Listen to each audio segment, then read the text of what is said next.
저는 갈릴리 호수에 갈 때마다 그 유적지가 옛날 그대로는 아니지만 무너지면 무너진 터 그대로 이렇게 보존되어 있는 것이 한 곳 한 곳 둘러볼 때마다 예수님이 제자들과 함께 금방이라도 나타나실 것 같은 그런 가슴이 두근거림이 있어서 참 감사하게 생각합니다. 갈릴리에 갔다 오신 분 여기 계신 것을 제가 압니다. 그러나 아직 갔다 오지 않으신 분, 앞으로 가실 분, 그리고 어떤 분은 평생에 가지 않기로 작정하신 분도 있더라고요, 보니까. 그러나 어떤 분이든지 성경을 대할 때에 시청각적으로 눈으로 보고 귀로 듣고 때로는 피부에 와 느끼도록 이렇게 성경을 입체적으로 접근한다면 얼마나 우리가 더 가까이 주님께 다가가고 성령이 주시는 말씀의 은혜를 가슴속 깊이 받아서 우리의 생각과 말과 행실이 변화되는데 도움이 되는가 하는 것을 체험해 본 분들과 함께 저도 느끼고 있습니다. 저는 이 시간 여러분이 예수님에 대해서 염두에 두고 예수님이 갈릴리 네 어부들을 부르시는 장면의 말씀을 함께 봉독했는데 그곳에 모시고 갔으면 좋겠습니다. 예수님은 세상에 오실 때 그분의 길을 예비하도록 요한이 먼저 와서 낮은 골짜기는 높아지고 높은 산은 낮아지고 굽은 길은 곧아지게 심령이 죄로 말미암아 구부러진 사람들의 마음속에 주님이 임하시도록 주님이 임할 길을 예비하는 역할을 담당하게 하셨습니다. 그가 바로 요한입니다.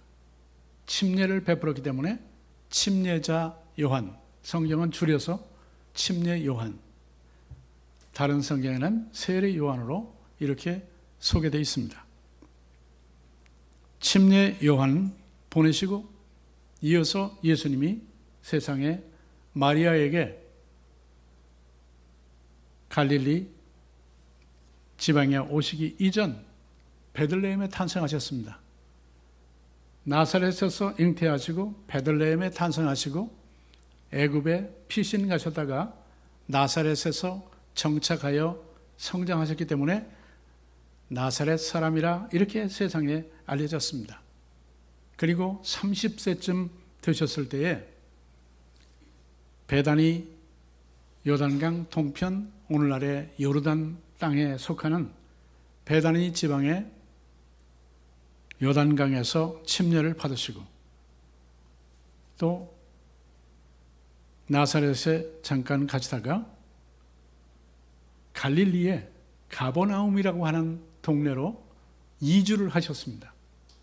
거기서 메시아 공생애를 시작하셨는데 그곳에 이주하신 후에 하신 중요한 일 가운데 바로 갈릴리에서 고기잡이를 하는 네 어부들을 부르신 것입니다. 네 어부를 부르신 갈릴리, 이 시간 여러분 모시고 함께 가겠습니다. 혹시 멀미를 하시더라도 잠깐이면 되니까 안전벨트를 매시고 갈릴리에 가보겠습니다. 영상 주시겠습니까?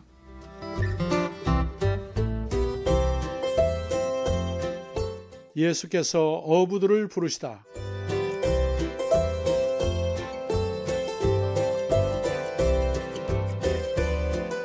갈릴리 해변에는 고대의 배를 전시한 특별한 박물관이 있습니다.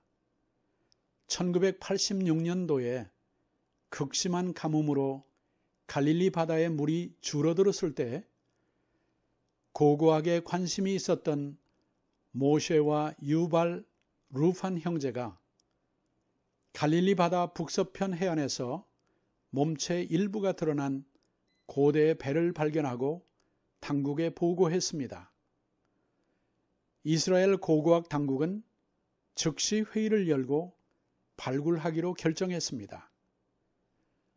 물이 다시 차기 전에 신속하게 일을 마쳐야 하는 긴급한 상황에서 발굴팀을 조직하여 12일에 걸쳐 힘든 작업을 마치고 고고학적 검증을 거쳐서 학계에 발표했습니다. 새 박물관을 건축하고 배 영구 보존 처리를 한 다음 자세한 도면과 함께 전시해서 관심을 가진 사람들이 관람할 수 있게 했습니다. 이 배의 길이는 8.27m, 너비는 2.3m, 남아있는 부분의 높이는 1.3m입니다. 배와 함께 발굴된 그릇과 등잔과 못들도 전시되어 있습니다. 1세기 예수님 당시에 배 모양으로 지은 현대의 동력선입니다. 가버나움 해변에 자리 잡은 시몬 식당은 집안 대대로 베드로 생선 튀김 정식을 메인 메뉴로 내놓고 있습니다. 뒷마당은 꽃들이 화려하고 앞마당은 탁 트인 갈릴리 바다가 시원하게 펼쳐져 있습니다. 갈릴리 언덕에는 겨자꽃이 만발하고 동편에는 골란구원이 솟아 있습니다. 서편의 디베랴 뒷산 고지대에는 목장이 있습니다. 갈릴리 목장에 송아지들을 거느린 소떼가 이동합니다. 어느 날 예수께서는 갈릴리 해변에 다니시다가 바다에 그물을 던지고 있던 시몬과 안드레 형제를 보시고 나를 따라오라, 내가 너희를 사람을 낚는 어부가 되게 하리라 하셨습니다. 시몬과 안드레는 곧 그물을 버려두고 예수님을 따랐습니다.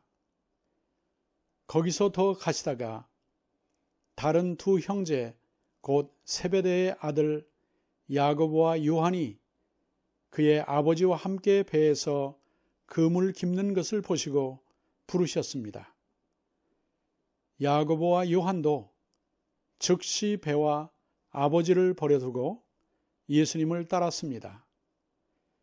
예수께서는 갈릴리 사역 초기에 시몬과 안드레, 야고보와 요한 이렇게 네 어부들을 불러 제자로 삼고 두루 다니시며 천국 복음을 힘있게 전파하셨습니다.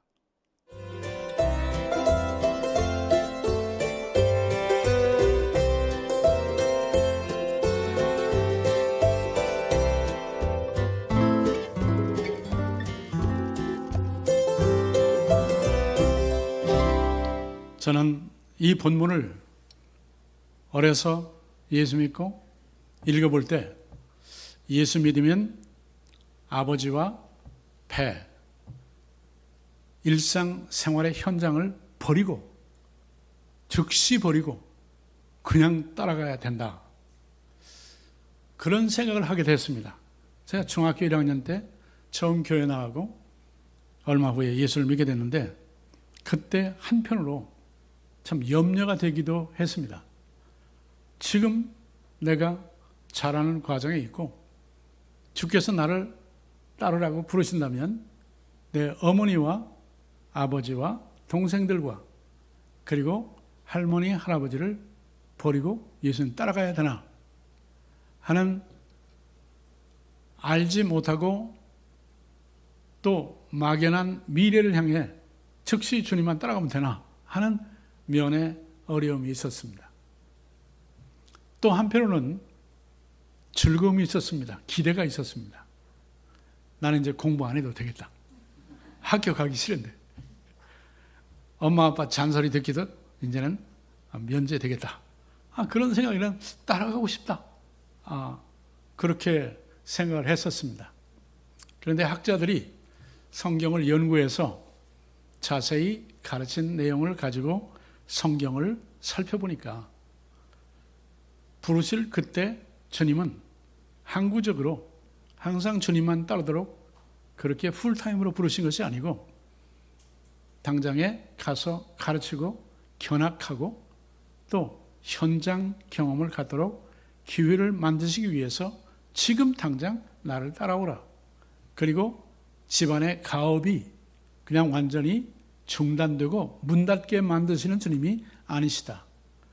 또 자녀가 부모를 그냥 막무가내로 무책임하게 버리고 떠나게 하시는 분이 아니시다. 왜냐하면 십자가에 못 박히셨을 때에 혼자 남으시게 되는 어머니를 위해서 그 옆에 서 있던 요한에게 어머니 보세요. 아들이에요. 그리고 제자에게 보라 내 어머니다.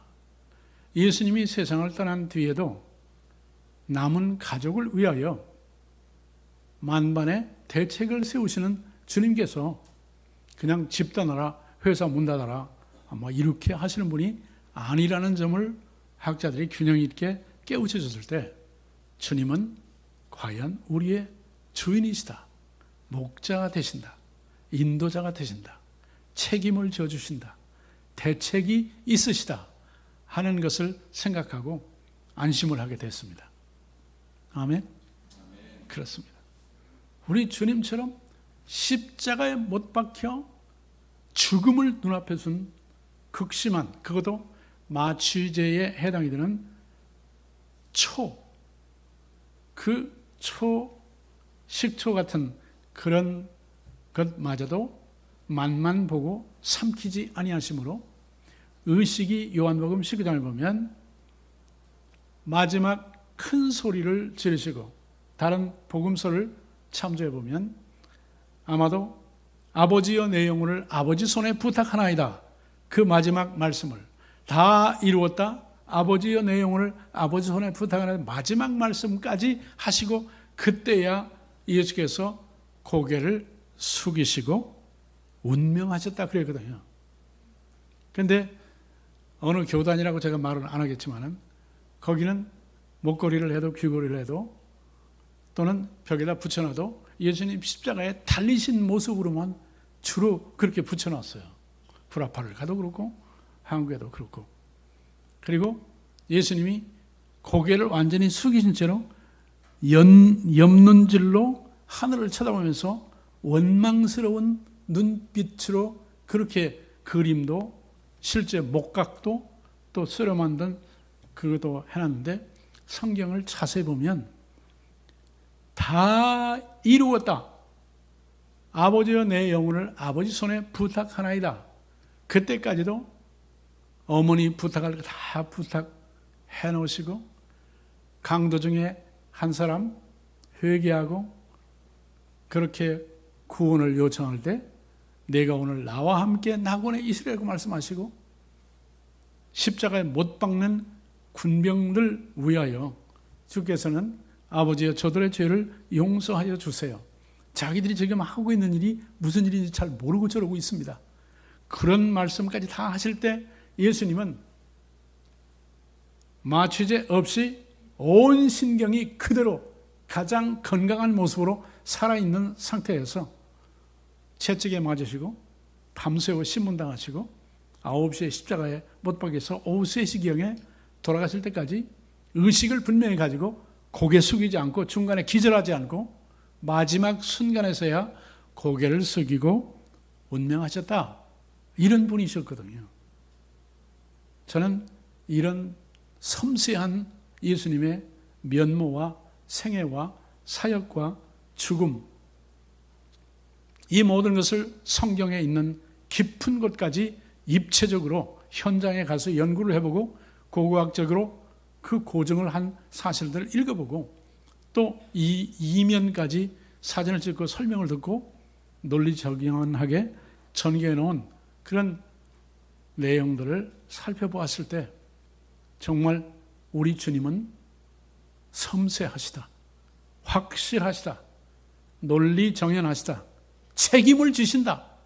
그러기에 우리의 모든 죄를 그 몸에 다 담당하시고 그리고 사흘 만에 부활하셔서 우리를 대신하여 메시아, 유일하신 하나님과 사람 사이의 유일하신 중보자로서 우리의 모든 죄를 담당하시고 그렇게 운명하시고 무덤에 내려가시고 사흘 만에 부활하셨다. 이것을 확신할 수 있었습니다. 그 주님께서 고기잡이 현장에서 내 어부들을 부르신 목적이 무엇이었을까? 그것이 알고 싶다. 오늘 우리의 말씀의 주제가 되겠습니다. 첫째는 그 한 사람 한 사람의 영혼을 그들의 죄에서 건져내시기 위함이었습니다.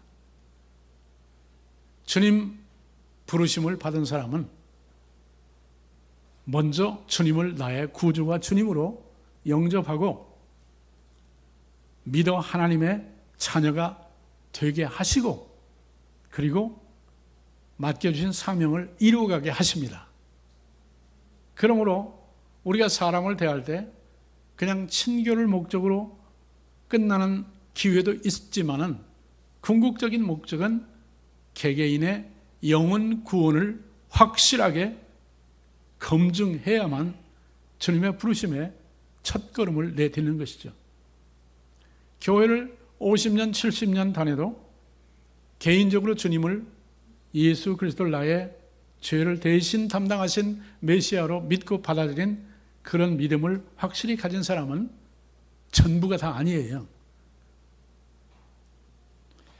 저는 전도 복발을 36년 하고 이제 대표직을 아주 훌륭한 후임자에게 물려주고 은퇴를 했습니다. 그리고 여기 오기 직전 지난 주 월요일부터 목요일까지 뉴욕에서 전도 복발 임상훈련을 실시하고 금요일 날 출발해서 어제 도착해가지고 오늘 여러분을 뵙게 되는데요.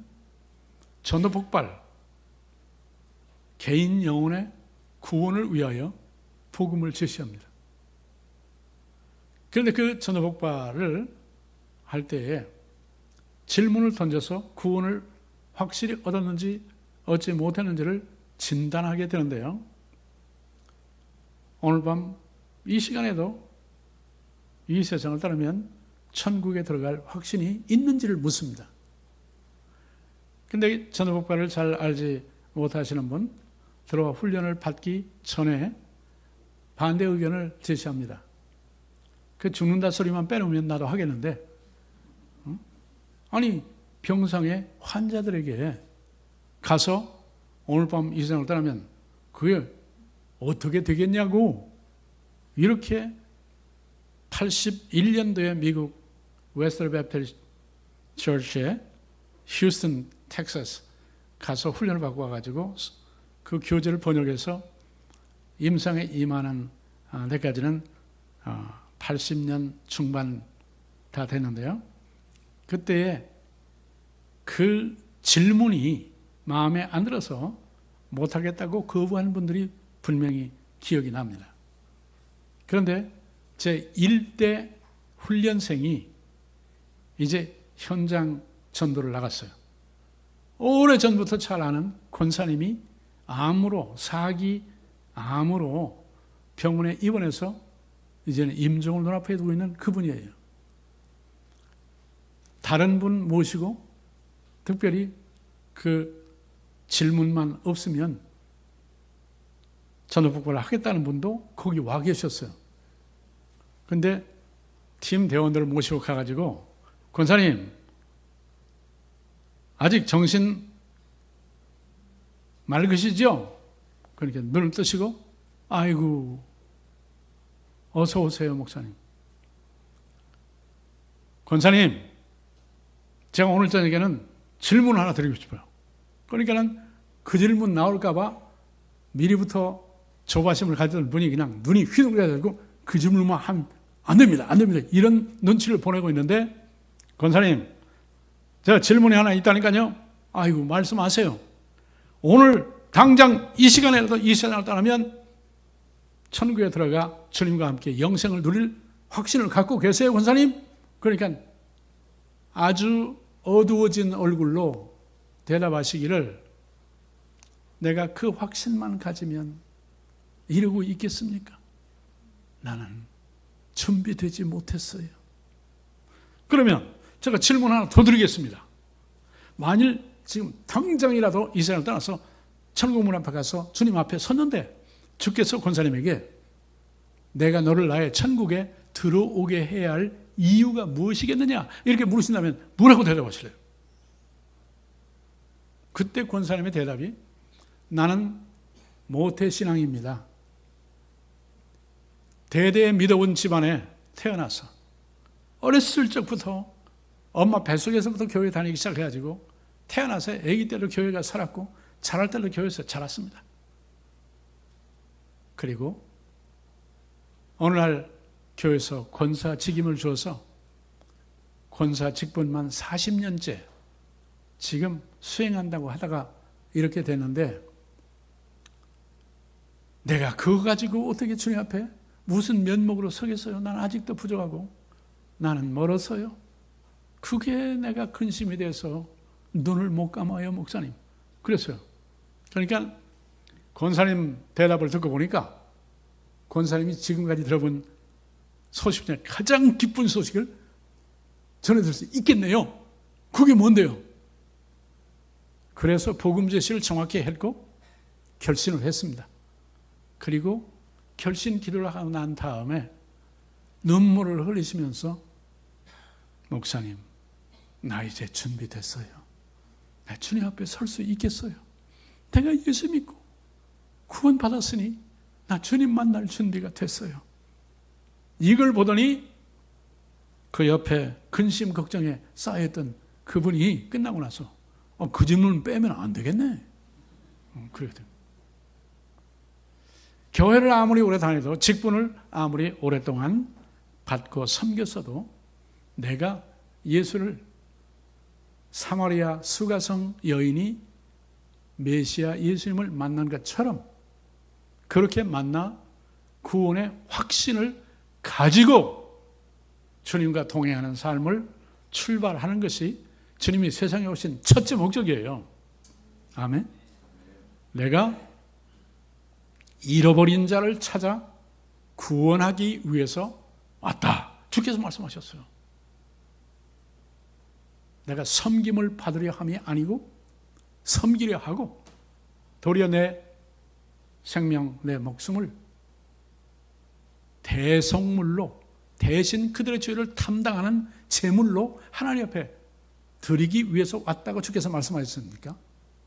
바로 그 주님을 좋은 분, 훌륭한 분, 사랑의 주님 이렇게도 만나야 되지만 무엇보다도 나는 죄인이고 내 스스로의 행위로 구원받을 수 없으며 이대로 가다가는 가만히 있어도 지옥에 가서 영원히 형벌을 받을 운명이고 존재다. 그런데 예수께서 내 죄를 대신 담당해 주셨기 때문에 예수님을 나의 죄를 대신 담당하신 구원자와 주님이시라고 확실히 믿는 믿음으로 구원을 받아 성령으로 인치심을 받아서 하나님의 자녀로 그렇게 확신을 갖고 살아가야 주님이 오신 첫째 목적을 이루시게 되는 거예요. 주님이 베드로, 요한, 야고보 이런 안드레 네 어부들을 부르신 목적이 개인적으로 그들에게 구원을 베푸시기 위한 것이었습니다. 여러분 교회만 다니는 거 좋죠. 그렇지만 교회만 그냥 다니고 사람 사귀기만 하는 것도 좋겠지만 주님이 가장 관심을 갖고 여러분을 대하시는 것은 나를 믿느냐 하는 거예요. 구원자와 주님으로 믿느냐. 여기에 아멘 제가 주여 주님을 믿습니다. 이 고백이 우리 모두의 확실한 고백 되기를 예수의 이름으로 축복합니다. 그리고 두 번째 어부들을 부르신 목적은 나를 따라오너라. 거기에는 개인 구원이 전제되어 있지만 둘째는 예수님을 따르는 제자가 되도록 부르신 거예요. 제자는 무엇입니까? 따르는 사람입니다. 배우는 사람입니다. 우리는 예수님을 따라야 됩니다. 예수님께 배워야 됩니다. 언제 졸업할 수 있습니까? 예수님의 제자는 졸업식이 없습니다. 지루하게 생각 마세요. 우리 주님을 따르면 졸업식은 어린 양의 혼인잔치 때 합니다. 그때까지는 이 땅 위에서 주님과 동행하는 특권과 의무와 기쁨과 소망과 고난을 이기는 용기와 주님을 닮아가는 성숙과 변화가 있습니다. 아멘. 나는 예수님 발자취가 궁금해서 성지순례에 갔습니다. 한 번 갔다 와가지고 엄청난 사진을 많이 찍었어요. 갔다가 펼쳐놓으니까 그 날짜를 거기다 넣을 수 있는 카메라가 아니었기 때문에 다 뽑아놓고 흩어놓으니까 거기가 거기 같고 여기가 거기 같고 한 번 가서는 안 되겠다. 그래서 7번을 다녀와서 터키와 구라파까지 그렇게 다녀와서 모은 카메라 안에 저장돼 있고 그걸 컴퓨터로 옮겨놓은 그 남아있는 거 보니까 15만 장이 넘더라고요. 그 중에 수백 장을 골라서 조금 전에 갈릴리 일부 모습을 보여드렸어요. 저는 갈릴리 가서 시몬 식당에 갈 때마다 베드로 고기를 먹는데 입을 일부러 다 벌려보고 뼈를 완전히 발라봅니다. 혹시 한 셰켈 그 동전이 들어있지 않을까. 그렇게 가서 대하고 보니까 주님은 철저하시고 개인을 구원하시는 것을 목적으로 오실 뿐 아니라 전도에 미련한 것으로 죄인을 구원하시기를 믿는 자를 구원하시기를 기뻐하시는 하나님께서 고린도교회에 보내는 첫 번째 바울의 편지의 1장에서 분명히 밝히고 있듯이 복음을 받고 믿고 구원 얻은 그 사람이 믿지 않는 사람, 주님을 아직 알지 못하는 사람에게 복음을 전하는 일에도 예수님을 따라가는 제자가 되게 하시기를 기뻐하셨습니다. 이 네 어부를 부르신 목적은 개인 구원 후에 그 자기가 구원받은 복음을 딴 사람에게도 전파하는 예수님 따르는 제자를 삼기 위해서 부르신 것이었습니다. 우리는 제자까지 되어야 합니다. 아멘. 어떤 분은 기도 제목이 있어요. 물질적인 것, 또 사업적인 것, 자녀들의 성장, 결혼, 진학, 취직, 여러 기도 제목들이 많이 있어요. 그런데 그런 기도 제목을 갖고 응답을 받기까지 열심히 기도하시고 금식도 하시고 또 작정을 해서 시간을 정해놓고 기도하시고 함께 교회에서 공식적으로도 기도 모임에 참여하고 개인적으로도 하고 이렇게 해가지고 응답을 받고 나면 손에 응답을 딱 붙잡고 하나님 앞에 나와 마지막 기도를 하신대요. 어느 분을 들어보니까. 무슨 얘기냐고. 나 기도했다고. 마지막 기도했다고. 왜 마지막 기도냐? 기도는 평생 해야지. 그랬더니 그분이 하실 말씀입니다. 제가 그렇게 기도하고 바라던 기도에 응답을 주시다. 하나님께 너무 감사하다고 했다. 그리고는 하나님도 바쁘시고 저도 바쁘니까 피차 갈라섭시다. 그랬다는 거예요. 응? 그리고 한마디 더 했대요. 뭔데요? 하나님 바쁘시면 일이 있으면 제가 도와드릴 테니까 그때 부르세요. 그리고 저도 급할 때는 주님 다시 부를 때요. 그때 만납시다. 그동안에 평안히 계십시오. 이렇게 기도하고 마지막 기도를 했다는 거예요. 그럼 하나님 더 자주 부르실걸요? 여러분, 우리는 여전히 성장해야 될 완성되지 못한 공사 중인 신자들입니다. 믿습니까? 변화되어야 돼요. 그리고 점점 더 주께서 인도하시는 은혜의 깊은 곳을 향해 배 오른쪽에 더 깊은 곳에 가서 그물을 던질 때는 또 그렇게 해야 되는 겁니다. 아멘. 다양한 경험을 위하여 더 많은 구원의 열매를 위하여 우리만 원하시고 나만 원하시는 독특한 부르심과 또 함께 동역할 그런 부르심을 함께 주십니다. 다양한 면의 교육과 훈련, 경험, 지식, 공부를 통해서 우리는 주님 닮아가는 제자의 길을 걸어야 주님이 우리를 부르신 두 번째 목적이 성취되는 것입니다. 주님의 제자가 되시길 원합니다. 저는 목회를 46년 하고 은퇴를 했습니다. 86년 7월 30일 날 은퇴를 했는데요. 그동안에 보니까 제가 제일 기뻤던 목회의 열매 중에 하나는 3년 동안에 4대 제자를 본 거예요. 그 외에는 제가 일대 제 강의와 말씀과 격려, 기도를 받는 사람들, 그 사람들은 2대, 그리고 1대, 2대, 1대, 2대, 1대, 2대, 1대와 2대에서 끝나는 거예요. 우리 교회 김한봉 목사님 복음을 확실히 전합니다. 오세요. 참 교회 좋아요. 이렇게 하지 자기가 믿는 예수를 직접 전달을 못한다니까요. 그러니까 저한테 도로 보내는 거예요. 그럼 예배 시간에 공적으로도 복음을 전할 때도 있고 또 개인적으로 만나서 찾아가서 복음을 전할 때도 있고 그래요. 그럼 그걸로 끝이에요. 제가 제가 여러분들에게 복음을 전해서 예수를 믿었지 않습니까? 그럼 여러분들도 제가 당신에게 했던 것처럼 당신이 믿는 예수를 내가 했던 것처럼 그렇게 다른 사람에게도 전하십시오. 그래야 제가 1대, 당신이 2대, 당신이 전도한 그 사람이 제 3대가 될 거 아닙니까? 그리고 그 사람이 또 다른 사람에게 내가 했던 것처럼 당신이 했던 것처럼 당신이 했던 그 사람처럼 그 사람이 또 다른 사람에게 예수 그리스도의 복음을 전해서 당신처럼 예수님을 따르는 길로 예수님과 함께 동행하는 길로 이끌어야 그게 1대, 2대, 3대, 4대 디모데후서 2장 2절이 성취되지 않겠습니까? 제자가 되십시오. 제자 되려면 당신의 자녀, 당신의 영적인 손자, 손주들을 보여주십시오.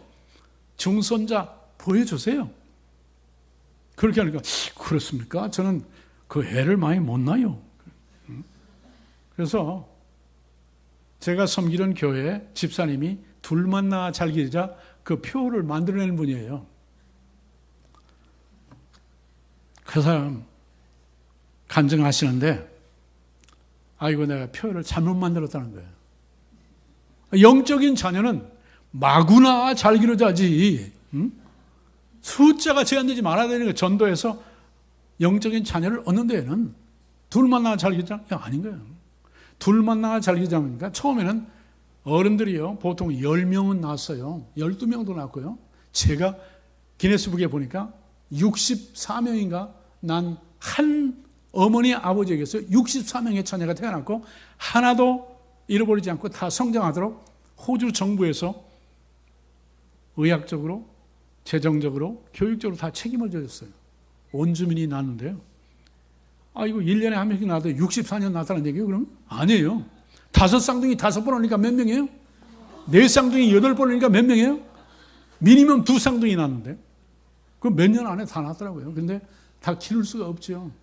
그러니까 정부에서 책임지고 그래서 기네스북에 올라가 있더라고요. 그 뒤에 더 많이 낳은 사람이 있는지 모르겠어요. 육신의 자녀는 그럴 수 없겠죠. 그러나 영적인 자녀는 낳아야 됩니다. 제한 없이 낳아야 됩니다.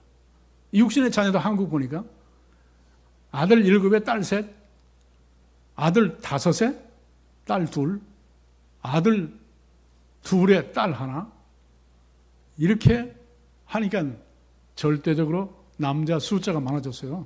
그렇죠? 지금은 몇 명인지 모르겠어요. 113대 100까지 그렇게까지 남녀 비율이 격차가 있어가지고 외국에서 배우자를 모셔와야 된다는 소문이 들렸을 때가 엊그제인데 지금은 많이 들어가 계시다고 보니까.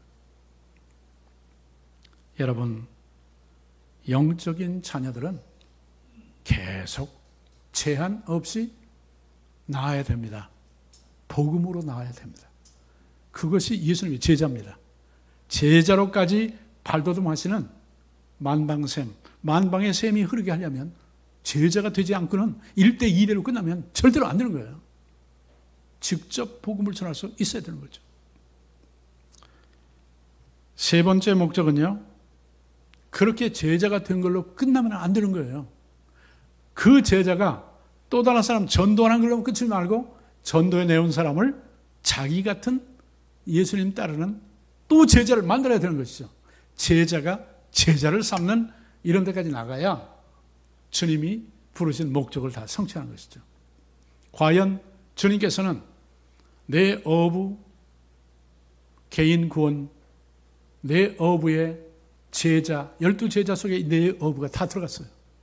그리고 예수님이 승천하신 이후에 그들은 가룟 유다 하나만 빼놓고 나머지는 다른 제자들을 세우고 떠났습니다.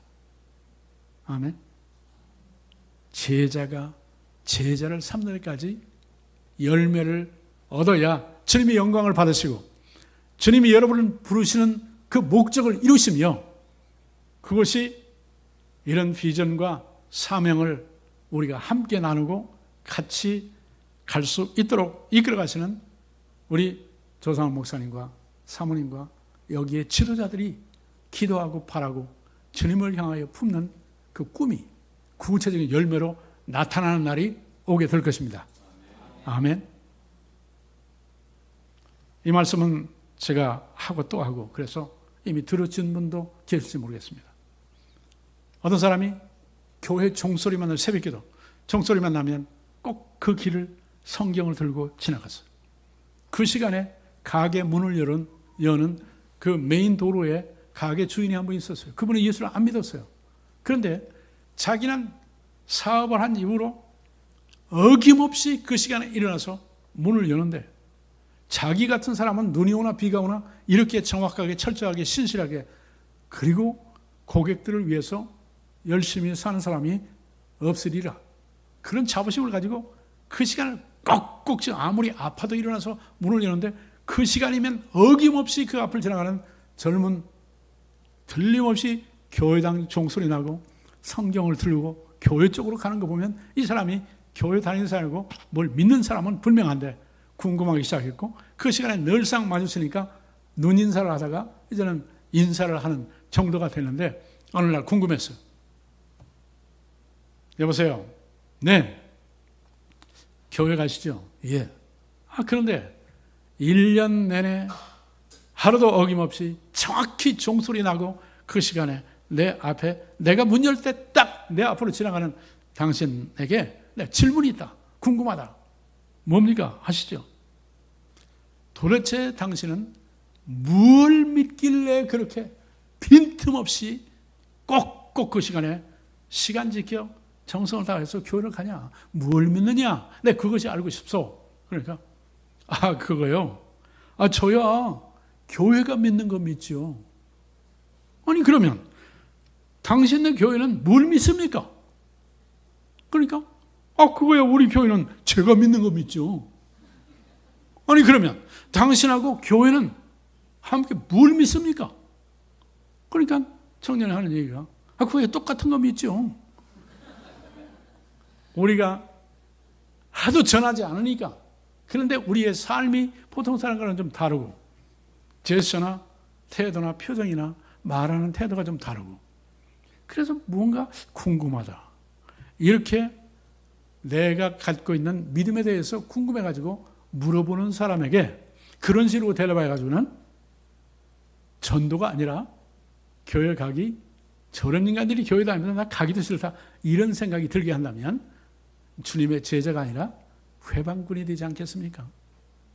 그런 점에서 이번에도 성경 읽기 하실 때, 기도하실 때 말씀을 입체적으로 가슴에 새기고 비전에 연결시키고 삶에 연결시켜서 여러분 가족에게 제자가 되고 가족들이 여러분의 제자로서 또 다른 제자를 삼고 각 목장에서 소그룹, 중그룹, 대그룹, 교회 전체 모임에서 그런 말씀에 근거한 주님이 세상에 오셔서 비전을 가지고 성취하고자 하신 본래 목적을 더불어 성취하는 이 확실한 열매를 가지고 성장을 해서 주님 오시는 그날 부활의 몸으로 주님 보좌 앞에 서서 보고회를 가질 때 확실한 영혼 구원과 제자 삼는 열매를 가지고 보고 드리시는 우리 모두가 되기를